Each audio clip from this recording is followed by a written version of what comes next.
Hello everyone, welcome back to my channel. ಇವತ್ತು ನಾವು ಮುಗಮೊಳರಂದೆ ಹೇಗೆ ಮಾಡೋದು ಅಂತ ನೋಡೋಣ. ಹೆಸರನ್ನು 2 ದಿನ ನೆನೆಸಿಟ್ಟಿದ್ದೀನಿ.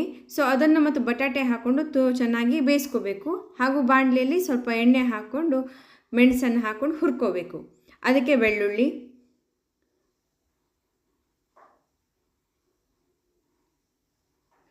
ಸ್ವಲ್ಪ ಹುಣಸೆ ಹಣ್ಣು, ಆಮೇಲೆ ಸ್ವಲ್ಪ ಕೊತ್ತಂಬರಿ ಹಾಕ್ಕೊಂಡು ಚೆನ್ನಾಗಿ ಹುರ್ಕೊಂಡು ಸ್ವಲ್ಪ ಕಾಯಿ ಹಾಕೋಬೇಕು. ಅದಾದ ನಂತರ ನೀರು ಹಾಕೋಬೇಕು. ಅದನ್ನು ಮಿಕ್ಸಿ ಮಾಡಿಕೊಂಡು ಬೇಯಿಸ್ಕೊಂಡಿರುವಂಥ ಇದಕ್ಕೆ ಹಾಕ್ಕೊಂಡು ಚೆನ್ನಾಗಿ ಮಿಕ್ಸ್ ಮಾಡ್ಕೋಬೇಕು. ಸೊ ಮಿಕ್ಸ್ ಮಾಡ್ಕೊಂಡಾದ ನಂತರ ಇನ್ನೊಂದು ಸ್ವಲ್ಪ ಗ್ಯಾಸನ್ನು ಸಿಮ್ಮಲ್ಲಿ ಇಟ್ಕೊಂಡು ಚೆನ್ನಾಗಿ ಬೇಯಿಸ್ಕೋಬೇಕು. ಸೊ ಈಗ ಇದಕ್ಕೆ ಒಗ್ಗರಣೆ ಹಾಕಬೇಕು, ತುಂಬ ಚೆನ್ನಾಗಿರುತ್ತೆ. ಸೊ ಒಗ್ಗರಣೆ ಹೇಗೆ ಮಾಡೋದು ಅಂತ ನೋಡೋಣ. ಸೊ ಒಂದು ಬಾಣಲಿಯಲ್ಲಿ ತೆಂಗಿನೆಣ್ಣೆಯನ್ನು ಹಾಕೋಬೇಕು. ಅದಾದ ನಂತರ ಮೆಣಸನ್ನು ಹಾಕ್ಕೊಂಡು ಸ್ವಲ್ಪ ಕರಿಬೇವು, ಜೀರಿಗೆಯನ್ನು ಹಾಕೋಬೇಕು. ಅದಾದ ನಂತರ ಸ್ವಲ್ಪ ಸಾಸಿವೆಯನ್ನು ಹಾಕೋಬೇಕು.